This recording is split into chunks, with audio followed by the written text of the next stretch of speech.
Isang mapagpalang araw sa inyo. Ako nga pala si Sarah Jane Catalado. At ngayon, tatalakayin o pag-aaralan natin ano ba ang kahalagaan ng apat na makrong kasanayan.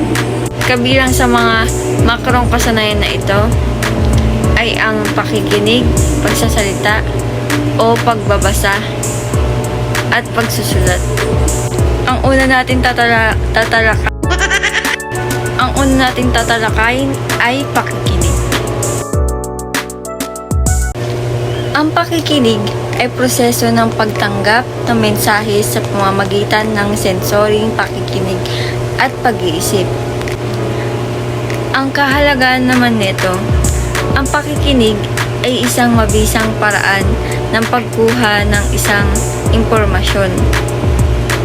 Ang pangalawa naman natin tatalakayin ay pagsasalita.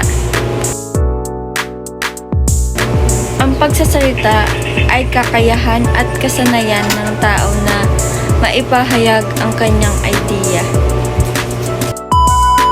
Mahalaga ang pagsasalita kasi napaparating sa kausap ang idea at instrumento ito sa pagkakaunawaan ng bawat tao. Pangatlo na naman natin tatalakayin ay pagbabasa. Ang pagbabasa, isa sa makrong kasanayan. Pangwika, isa sa mga gamitin sa lahat. Mahalaga ang pagbabasa sapagkat ito ay nakakadulot ng kasiyahan at nakakalunas ng pagkabagot. Pang-apat o panghuli naman nating tatalakayin ay pagsusulat. Isang paraan ng pagpapahayag ng kaisipan ng tao sa pamamagitan ng simbolo o titik. At ayan ang tinatawag nating apat na makrong kasanayan. Muli, ako nga pala si Sarah